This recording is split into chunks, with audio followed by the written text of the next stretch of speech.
Hello everybody, this is Dr. LeTa. I'm a doctor of acupuncture and oriental medicine, and I wanted to create this video to share with you a little bit about the therapeutic implications of cannabinoids. A lot of people want to know the health benefits of CBD, but we're not just going to talk about CBD. I want to give you a little bit of foundation and background about this amazing, amazing plant. Now, you have to understand that I don't know everything. I definitely know a lot. I did my capstone for my doctorate in cannabis, but there's a lot to know. And so what my goal for this time that we have together is to give you a foundational knowledge so you can feel, so you understand, so we can demystify this plant from it being classified as a Schedule I drug, and just so you feel more empowered to have a healthy long-term relationship with cannabis. So the use of cannabis for medicinal purposes has been deeply rooted throughout history, literally from the beginning of time. It used to hold a very prominent position in the history of medicine, and in fact, a lot of famous physicians used it for tons of diseases. But unfortunately, through the decades, especially in this country, the plant has taken a fascinating journey from legal and frequently prescribed status to illegal, driven by political, social factors rather than science. So, however, with an abundance growing of support for its multitude of medicinal uses and the misguided stigma of cannabis is now fading, there's been a dramatic push for legalization of medical cannabis and research. Super grateful to be in this time right now. The beauty of living in a modern world is that we have the advantage of science and technology through the discovery of this system that's called the endocannabinoid system in the early 90s. There was an Israeli researcher named Dr. Raphael Mechoulam, and we have just scratched the surface in a world of possibilities about this system that not only produces cannabinoids, but accepts those of a cannabis plant. So I'm super excited you're here. So just as a reminder, anything that I say, any products I recommend in this presentation, I cannot diagnose, cure, treat, heal, or prevent any disease or illness. If you have a concern, if you have, God forbid, a diagnosis, please reach out to me. My email and phone number will be at the end of this presentation. Part of what I do in my private practice is I do targeted cannabinoid and terpene profiling for you to have, again, if you have something specific going on. So what am I going to talk about today? I want to give an introduction. I want to go over some basic definitions. Of course, I want to go through the history and benefits of cannabis. Talk about the endocannabinoid system, this amazing system I just mentioned. Talk about the health benefits of cannabinoids, and what do you look for? How do you buy it? So the first question is, just for you to learn a little bit about me, is that why did I look into cannabis for my patients, for my family, for myself? And then why did I end up doing my capstone for my doctorate on it? So first and foremost, a couple years ago, my parents got in a car accident. And usually our life changes when someone close to us has something that comes up. My mom had broken collarbone, broken bones, flattened lung. My dad had PTSD and anxiety because unfortunately in the accident, the motor vehicle accident, he hit his best friend and his best friend ended up dying in this accident. So there was a lot of trauma. So I know about cannabis for a long time. I've been studying it for, decades. And when I heard about my parents having an accident, I knew the benefits of cannabis that can heal broken bones. It can help with PTSD and trauma. It can help with so many different things in the system. And I knew my parents, I wanted to get them on oil.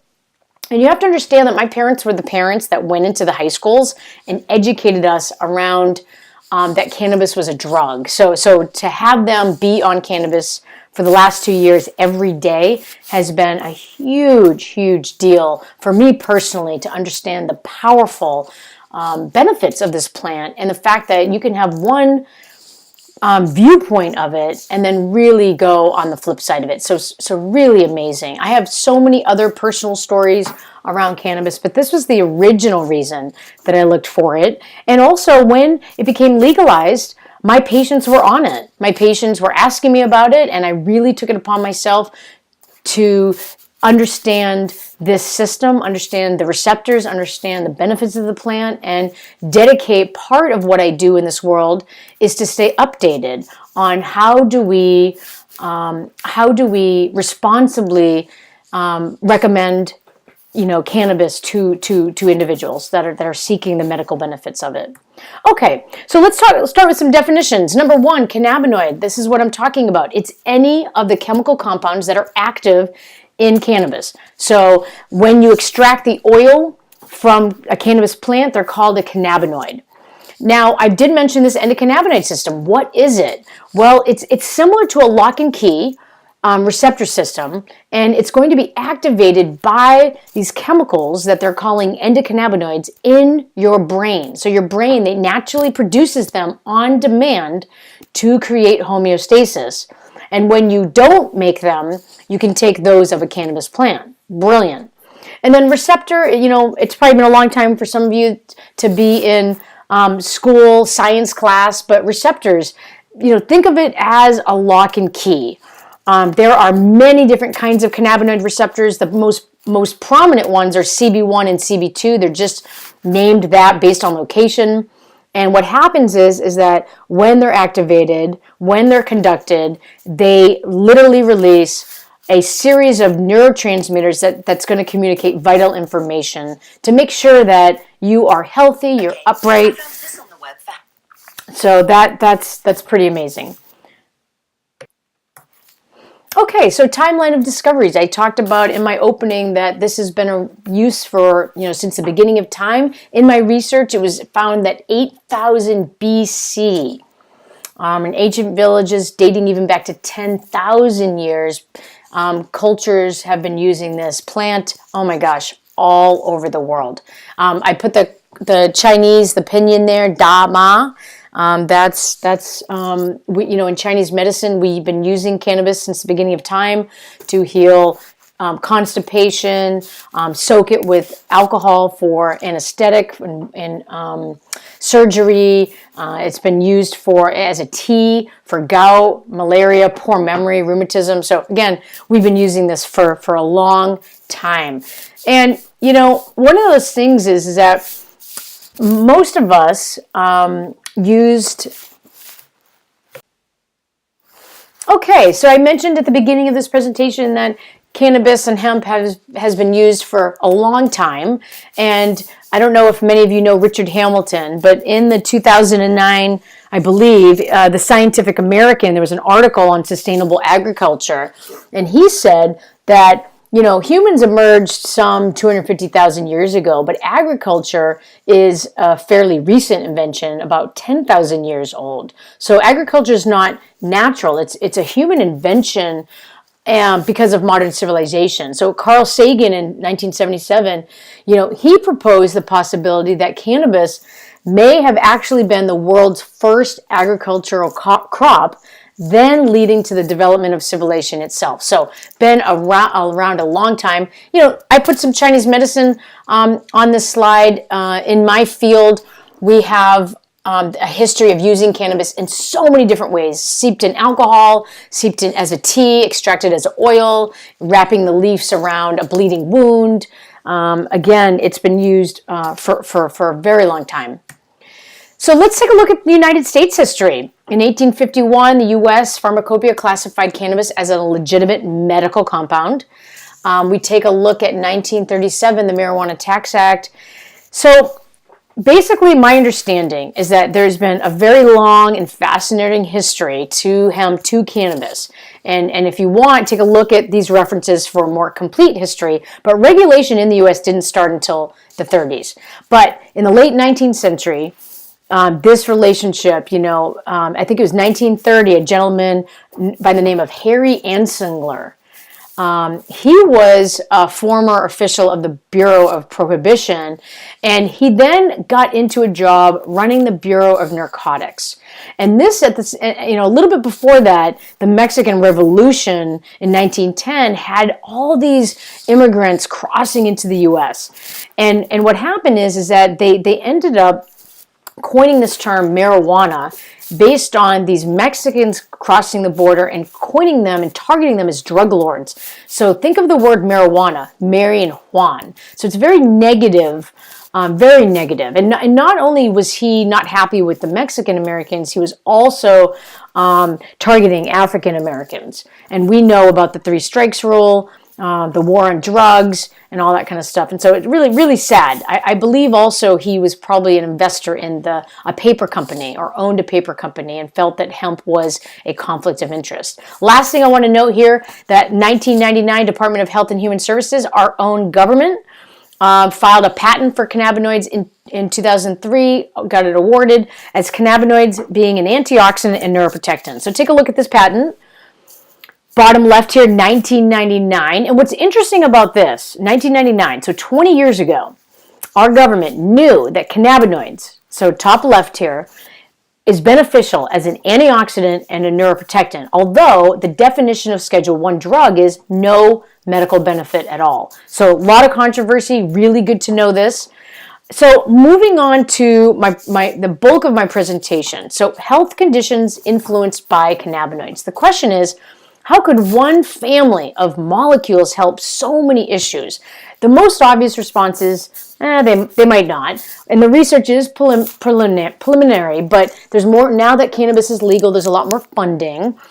But most of these disorders, especially chronic ones, even though they might seem different, they're actually characterized by dysfunction in a few different pathways that are the same. Inflammation and oxidative stress, for example, occur in schizophrenia, metabolic disorders, heart disease, other ailments. And the therapeutic magic of CBD, cannabidiol, in some cases THC, and maybe some of the, more than the other 100 other cannabinoids, what happens is that they start to operate on the endocannabinoid system and they push the body away from disease and towards homeostasis. Okay, so this is huge. So when you take a look at all these conditions, and if you start to understand the root cause and the pathways, you'll realize, okay, I get why this one plant might have so much influence. But it's because of this system. The endocannabinoid system was named after the cannabis plant that inspired its discovery. And what is it? Well, it's an internal network of these receptors, okay, these cannabinoid receptors and transmitters. And it was described from Dr. Mechoulam and his cohort, Howlett, and they literally named it the endocannabinoid system. So its main thing is homeostasis. So that's how the body maintains and returns to a baseline state after it's being disturbed. So for instance, if a person is injured, then in your body, you're going to release cannabinoids, possibly, I'm assuming, to resolve inflammation or other damage signals associated with the injury. But they also increase after strenuous exercise or another stressor. There are other, not so known endorphins that happens with, post-exercise and runner's high. But this is the deal. These endocannabinoids that you make on demand regulate immune.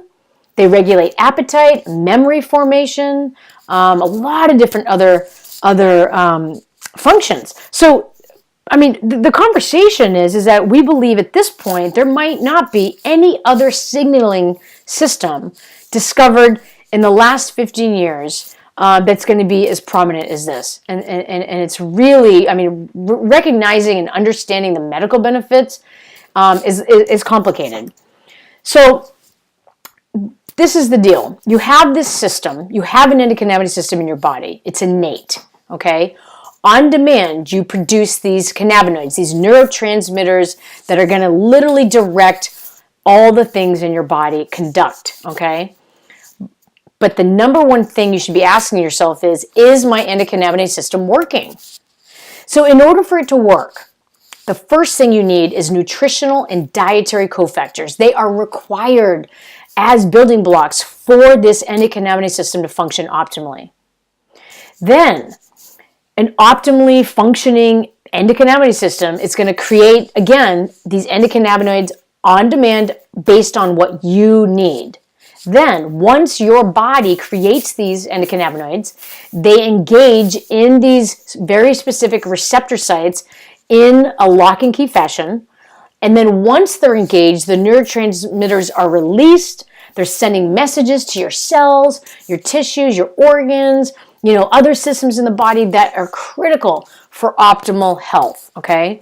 And then again, life happens, right? You might twist your ankle, you might be under stress, your immune might be low. So your body is going to maintain a constant endocannabinoid system balance by enzymatically degrading endocannabinoids when necessary based on your needs. So a perfectly functioning system, the endocannabinoid system, is going to make sure that you have harmony and balance in your cells, tissues, and organs, and this is known as homeostasis.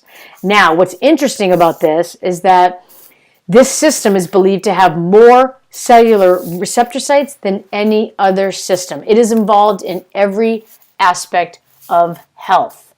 Okay, so this is huge. All right, so the question is, you've probably seen on the market pet CBD for your cat, for your dog.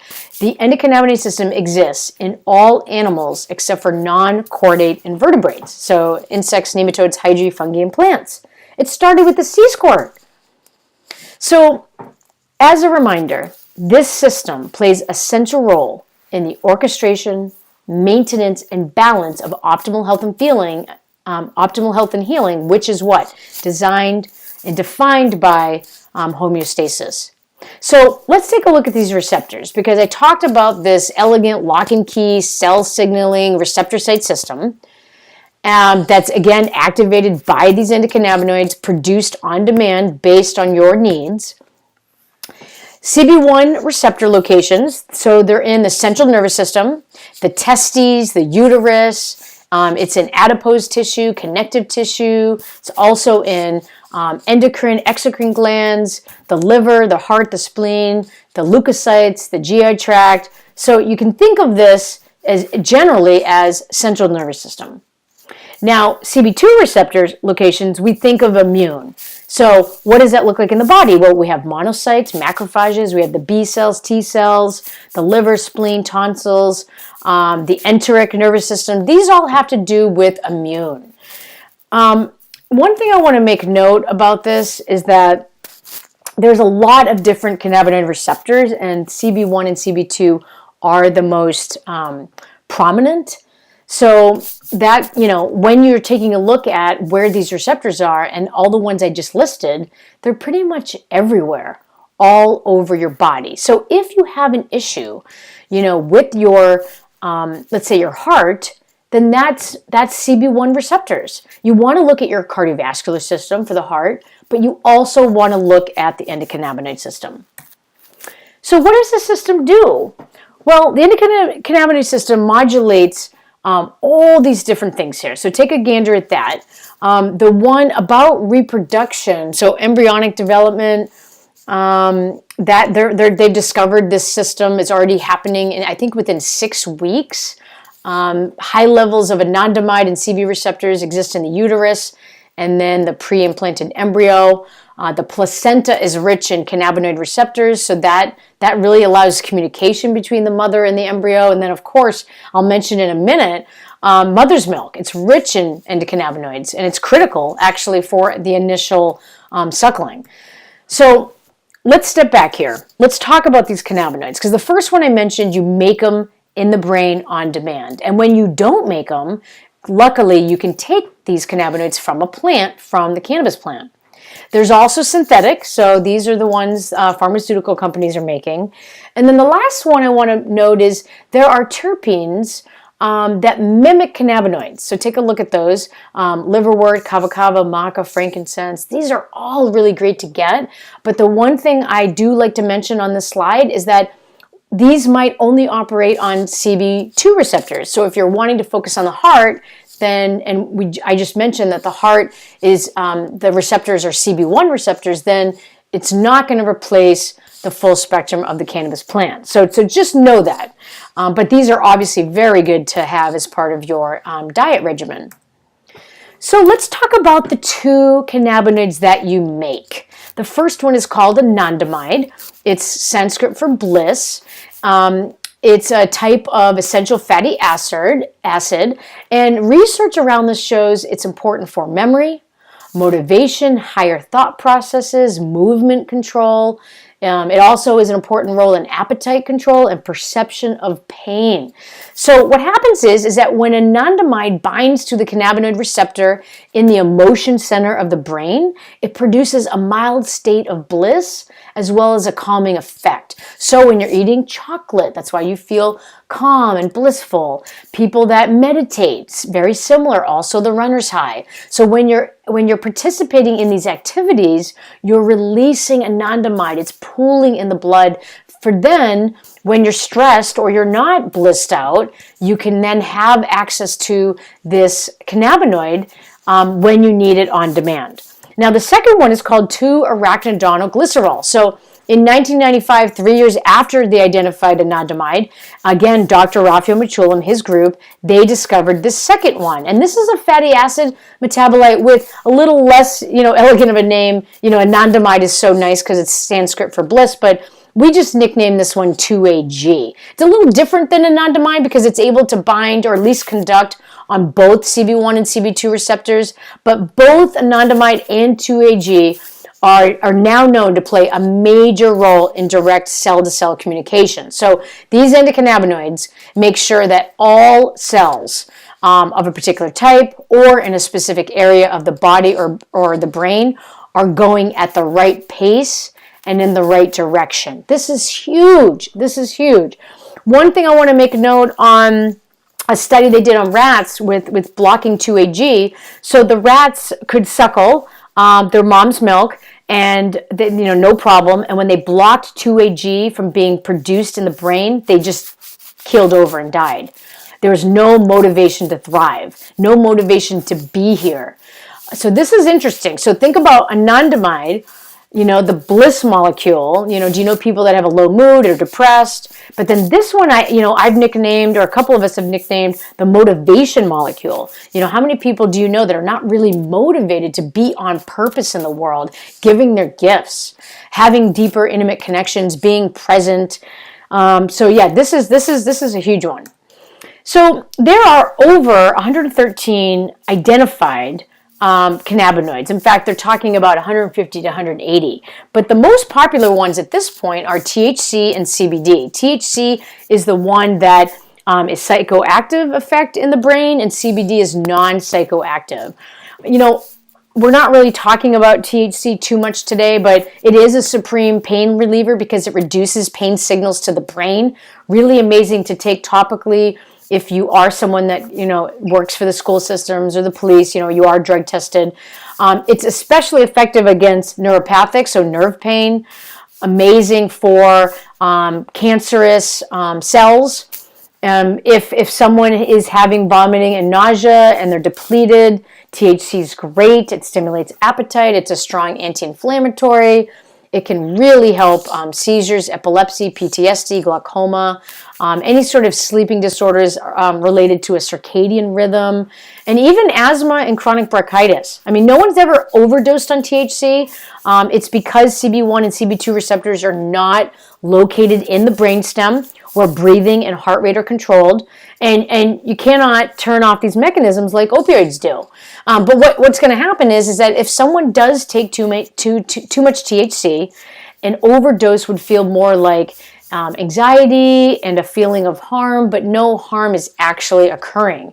So if you know someone that's taken too much THC, give them CBD. CBD is going to go in and pluck the THC off those receptors in the brain and help them come down to a non-psychoactive state. So take a look at this chart. The blue is CBD, THC is in the red. And I really give this chart because CBD is really the mother cannabinoid. I mean, it's amazing how many different areas of the body and how many symptoms and conditions it really does. But also, take a look at all these other cannabinoids. It's not that they're not important too. And I will touch upon that on the on-charge effect in a little minute. But most people are not talking about CBG, cannabidiol. So we know about THC, and a lot of people want to stay away from THC. Most people are interested in CBD. Next year, at some point, you're going to start to hear people talking about CBG. CBG is present in the cannabis plant when you harvest it early. I always think this is totally the chocolate peanut butter scenario. By accident, someone harvested it too early, and when they looked at the chemical constituents in a lab, they realized, okay, hey, wait a second, what is this cannabinoid? They named it CBG, and what's really cool about what they're finding is that it helps CBD do its job better. Okay, so for some people that have tried CBD and it hasn't worked yet, or worked the way you want it to, it could be that you need CBG. So 2 other things I need to mention, terpenes and flavonoids. So terpenes are the oil. Their terpenes are oils that give cannabis its aromatic diversity. So it gives the plant the smell. Okay, so these oils are secreted in the cannabis flowers like sticky resin glands. It's the same ones that produce THC, CBD, the other cannabinoids. But terpenes are not unique to cannabis. They're actually found in herbs, fruits, plants. But like cannabinoids, terpenes bind and conduct to the receptors of the brain and give rise to lots of different effects. They all have their own health benefits, and I'll show you, I'll tell you about that in a minute. So alongside cannabinoids like THC and CBD, there are things also called flavonoids. And flavonoids, combined with the terpenes and the cannabis phytonutrients, they really help play a highly bioactive role in the plant's consumption and cultivation. So think of flavonoids as giving the color, okay? But again, synergistic on the goal.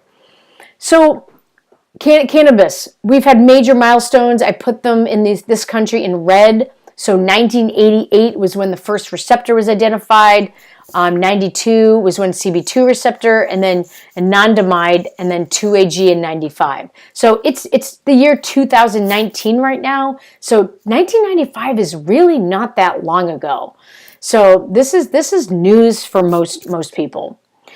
I did put this up as far as a timeline of key discoveries based on the world, other parts of the world. You can pause that and look at that if you want. And I did mention before that cannabis has been used for millennia in spiritual rituals. It's provided a deep sense of meditation. It's given heightened sense of awareness. It brings purification to drive away evil spirits in Chinese medicine. It's been a source of nutrition and medicine for over 10,000 years.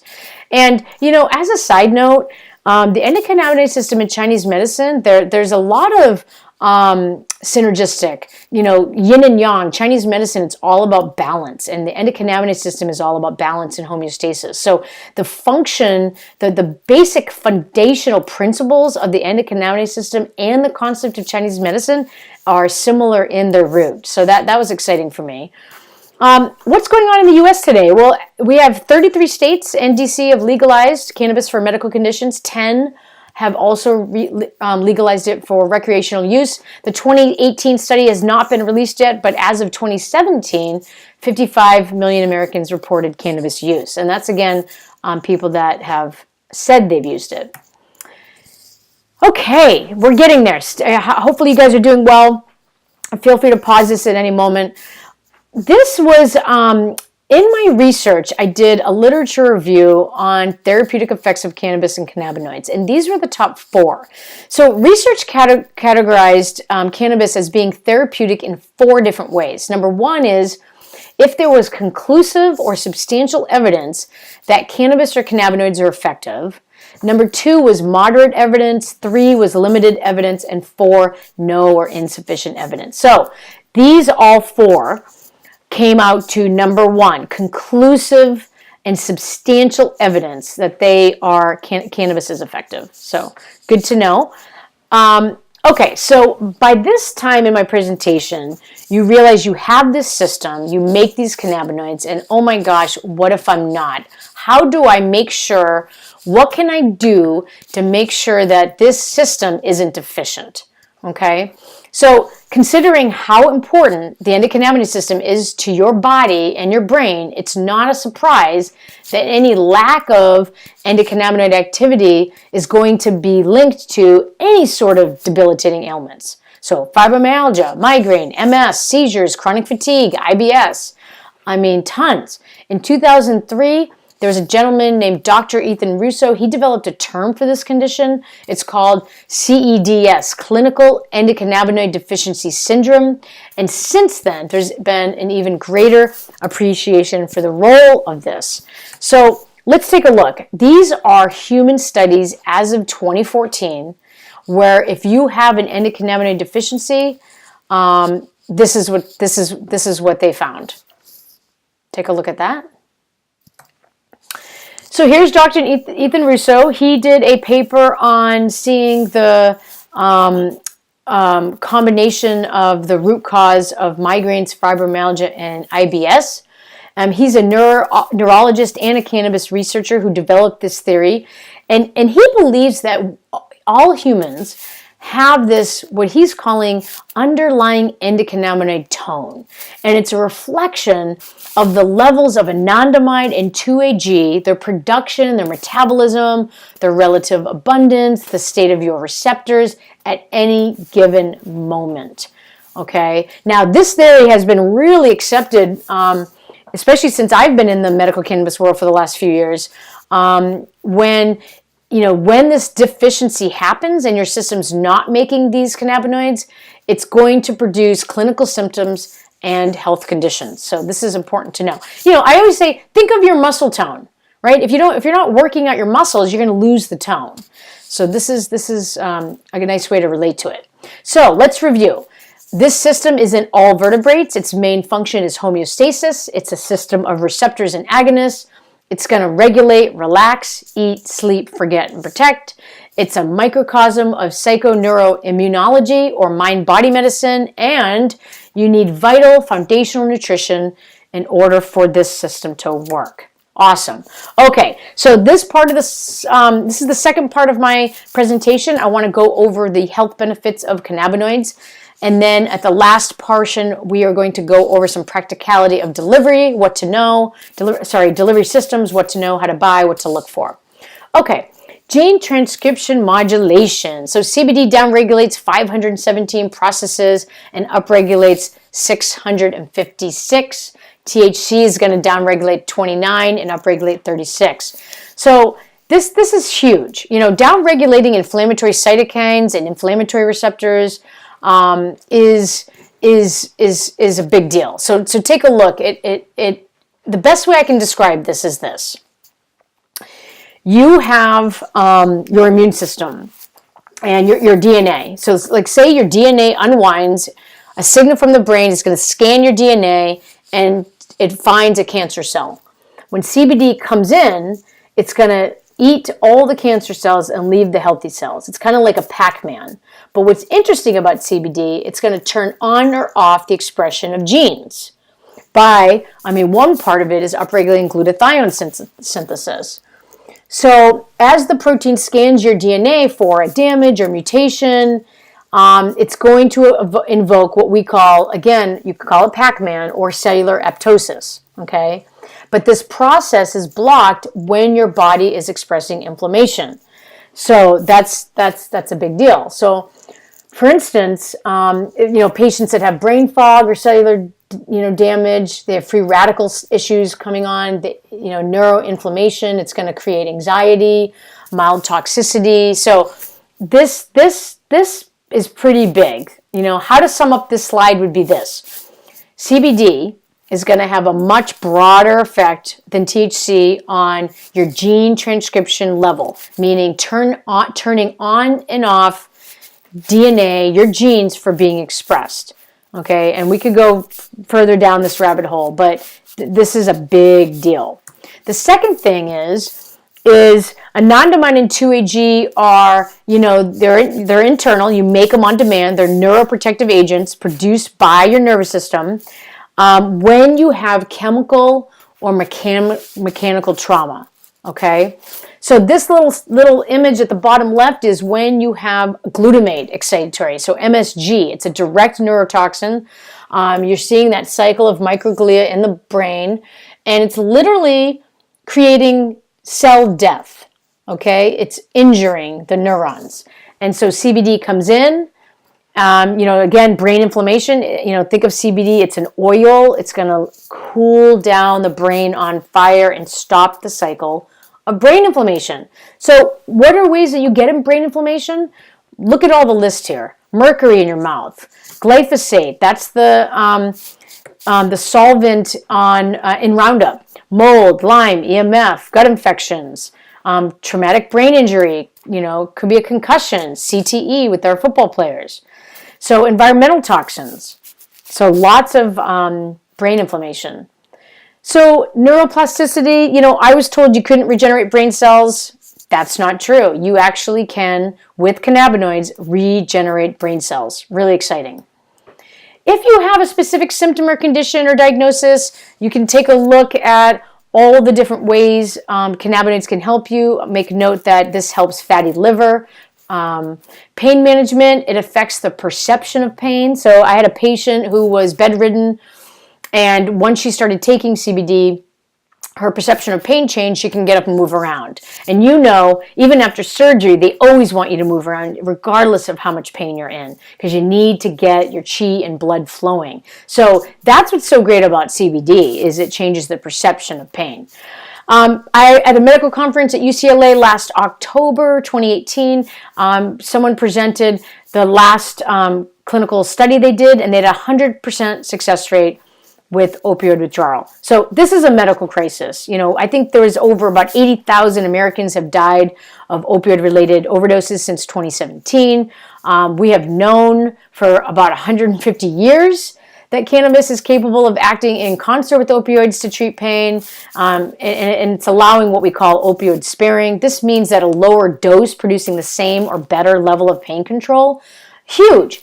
And then early in the 19th century, like a long time ago, they knew that cannabis could treat withdrawal symptoms from opioids and other addictive drugs. It can reduce craving and actually allow people to get off them entirely. Really, we've known this for a long time. So there is another component in cannabis. It's a terpenoid called caryophyllene. It's also anti-addictive. It's a very different mechanism than the way CBD works. It works on CB2 receptor that is involved in addiction. And what I like about adding caryophyllene, it's an ideal way to deal with chronic pain, especially people that are addicted to opioids. And this is why understanding what your goal is with cannabinoids, we can direct you, or I can direct you to a good product. Okay, so again, it's not just opioids, but it could be nicotine, amphetamines, heroin, alcohol, reducing cravings or negative side effects. Mental health, doing a lot of research with the vets with PTSD. Brain health. Neuroprotection. Again, these are all studies, but you can Google them. We've known about CBD inhibiting cancer cell growth. Okay, so let's get into the last section of this presentation. I put this slide up from plants.usda.gov because I wanted to look at the name and what we're calling this plant. So if you were to look at, go all the way down to the bottom left, it says family Cannabaceae. This is the hemp family, and in the hemp family, there's two genus. There's hemp and hops, and hops is made into beer. But if you look at genus Cannabis L, the hemp family, I took that a little bit further because there's one species and two subspecies. So the species that we're talking about under the hemp family is called Cannabis sativa L. And if I were to do edits in this book, I would take off that word marijuana. Okay, so it can be really confusing. Do we call this hemp? Do we call it cannabis? Is it marijuana, ganja? So in this country, we've had to distinguish, to make CBD legal in all 50 states, Once the oil is extracted from the plant, how do we label it so we know it has under 0.03% THC, where it won't create a psychoactive effect for our school teachers, for policemen, for anybody that doesn't want the psychoactivity. So both of it's cannabis sativa. There are plants that are naturally high in THC or low in THC. So you take a look at that. But let's take a look at cannabis versus hemp CBD. CBD is found in both the, quote unquote, drug producing cannabis indica and hemp producing cannabis sativa. Hemp CBD oil, so again, if it's called hemp oil in this country, for a couple reasons, really easy to distinguish that it's not going to make you high, but also it is derived from industrial hemp. It's from the cannabis sativa L species of cannabis, and it produces pretty much no delta-9 tetrahydrocannabidiol. Okay, so again, you can know that when you're buying hemp oil, it is CBD cannabidiol, but it's not going to make you high. But this is the deal. There are people that in the cannabis industry, there's pharmaceutical, there's medical, there's recreational, there's also corporate. Corporate part of cannabis is CBD in your soaps and your shampoos and lotions and stuff like that. It's very different. I'm part of the medical, the therapeutic branch of cannabis, and in order for you to target a specific symptom or condition for health, you need to get a certain amount of cannabinoids crossing the blood-brain barrier in a certain amount of time. So rubbing the cannabinoids on you is always a great idea, or getting it through certain other delivery systems. But I believe very strongly that everybody needs to have a tincture, and you take it like a dietary supplement. Okay. So not many cannabis, researchers or professionals will refute the efficacy or wonders of CBD, of cannabidiol. It's potent, it's a powerful product, amazing therapeutic benefits. However, there are ways in which this cannabidiol is extracted from industrial plants, then manufactured, concentrated, formulated, delivered, administered to a customer. Can be sketchy. Okay, so and I'll talk a little bit more about this, but the main thing is not all cannabis oil, not all hemp oil, CBD oil are created equally.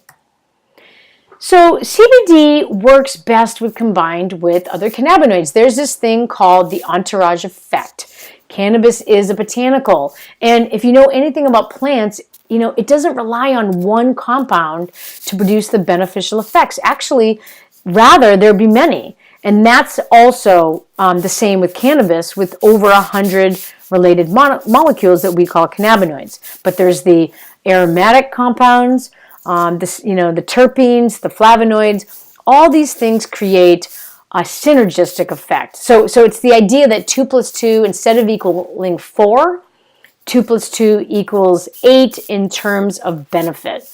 So let me give you an example. I mentioned before cannabidiol treats pain, but there are other ingredients in cannabis that also treat pain and may limit the side effects of other components. So think of it as like an ensemble of musical instruments, and you might think of like THC as the soloist, or CBD is the soloist producing the harmony. But you also need someone doing the melody, or you also want, the background instruments. So, it's when they work together, they really up-level the best possible medicine. So, what can I say about this? I want to say a lot. I think it's important to know, just like your food and your supplements, what are you eating? What are you drinking? And testing is critical, especially in cannabis. So the first thing I'm looking for is the potency and the spectrum of cannabinoids. I'm looking at terpene profiling. So again, terpenes are produced in trichomes. It gives cannabis the distinct flavor and aroma. They're also essential for a medical benefit. Now, pesticides, they're used in commercial cannabis grow operations to kill spiders and insects that thrive on cannabis plants, but pesticides can be and are carcinogenic, mutagenic. They can cause serious harm to us, especially people that have compromised immune systems. So it's really important to make sure that there are no pesticides. Also really sure that there's no residual solvents. So residual solvents are leftover chemicals from the process used to extract cannabinoids and terpenes from the plant. So the solvents are evaporated to prepare high concentration oils and waxes. But what happens is sometimes the evaporation process doesn't remove all the solvent. And since these solvents are not safe for human consumption, you really need to verify their absence. Heavy metals. So metals can be found in soil and fertilizer. So as cannabis plants grow, they take the metals from the soil. And heavy metals, as most of you know, are a group of metals considered to be toxic that include lead, cadmium, arsenic, mercury. So, again, it's important that the lab, the company, the farmer that you're using and buying from does this testing. And the last one is the mold. Since cannabis has a high moisture content, long-term storage of cannabis can allow for fungal growth, known as mold. And mycotoxins are a toxic secondary metabolite of mold. There's something called aflatoxins. They're a subset of mycotoxins, and those are found in soils that are decaying vegetation. And so, it's really important to take a look at the levels of mold in the cannabis. So you're thinking at this point, okay, my endocannabinoid system might not be working well. I'm interested in using cannabis or CBD oil or hemp oil. What do I need to consider? Well, as a reminder, content matters. It's tempting to want to examine the benefits of these compounds separately, kind of similar to what the pharmaceutical company is by creating a synthetic CBD, but it doesn't work like this in nature. All the cannabinoids in cannabis are just like the endocannabinoids in their body. They have an interdependent and synergistic relationship with one another, although some of these compounds are found in such small amounts. So I want to speak about this. When I was giving a talk recently, I made this analogy of baking a cake. The two largest ingredients are flour and sugar, and then the small ingredients are a pinch of salt, a teaspoon of vanilla, a teaspoon of baking soda. Even though the baking soda, the salt, and the vanilla are small amounts compared to the 2 cups of flour, they're just as important. So when you're taking a look at these top 3 bullet points on the slide, that's the concept. So I want my food, my supplements, organic, grown in the earth, underneath the sun, same as my cannabis, non-genetically modified. And it's important that they're cultivated properly and prepared appropriately for what I just talked about to ensure the bioavailability of those chemicals from the plant, and then administered correctly according to the desired income. So let's talk about administration. So inhalation, we have vaporizing or smoking. If you want recommendations, I don't recommend smoking, but I do have a vaporizer I like, and I'm happy to give you a referral. I think you can buy it on the internet. There is sonicated. This is sound frequency. So again, the oil is blasted with sound, which makes the oil molecule extremely small. You put it on the tongue, and then 5 seconds it crosses the blood-brain barrier. There's also nano-enhanced liposomal. It's sublingual, which means it's a little bit smaller than a general sublingual CBD oil, which means you absorb it faster. And then tinctures go through the stomach, but it's also an oil extraction. Then you have to rely on your stomach and your digestion for absorption, elimination, and assimilation. There's also,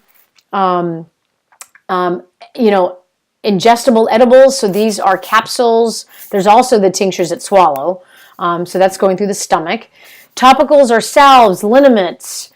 Transdermal are patches. There's also rectal, which I didn't mention here. Not many people are doing rectal. So, a couple things to note. Transdermal patches are great. I love the localization of them. Very similar to topicals, to the lotions. But if you are elderly and have loose skin, or a person that has a lot of hair, I wouldn't recommend the patch. As far as topicals, make sure that it's being absorbed in the skin. If you're touching your skin and it's feeling oily, the technology isn't small enough to cross the barrier. So I would say, topicals are great. You just want to make sure that it's highly absorbable, and you want to make sure some people don't like them because it might get on nice clothes or smell funny. As far as ingestibles and edibles, I don't recommend these. I think if this is a personal choice, usually, there's CBD gummies now and mints and all these other things, but I'm more of a purist. This is considered a dietary supplement. It's legal in all 50 states, approved for infants. And I figured if you're getting your supplement in, why have the extra sugar from perhaps a gummy? Okay, where to start? Almost finished here. So CBD is non-psychoactive. It has so many potential benefits. It's available over the counter. You do not need to go to a dispensary unless you want THC. If you do go to a dispensary, you're going to find tinctures that come in ratios. So it comes in a 0-to-1, a 4-to-1, a 20-to-1. And that's just the ratio of CBD to THC. I personally recommend buying my CBD and THC tinctures separately. If you are going to be using THC, you want to start with a low dose. Low and slow. And the last thing is, I really recommend a product that's sonicated. I find that because cannabis is an expensive molecule, and my family, my patients, we want to make the most of it. We wanted to get the oil that was going to absorb the fastest and most efficient way. So my final thoughts are, most people are looking for cannabinoids, CBD, for health benefits. What happens in biomedicine is that pharmaceuticals are making synthetic medicine, and MDs are not herbalists at all. They don't know anything about herbal medicine. Cannabis has been used since the beginning of time. There's more funding and research, so it's a very ever-changing field. So I believe it's really nice to buy this oil from someone you know or someone that's reputable, because you're going to have questions. Instead of just ordering it online or buying it from CVS, which would be a very low quality, it's good to buy it from someone that you know. Okay, that's it. I'm Dr. LeTa. I know that was probably longer than I'd originally intended. There's my email and my business line. Please reach out by phone or text or email if you have any questions. And I'm just so happy that you spent some time with me to learn a little bit more. Hopefully that was helpful. And blessings to you.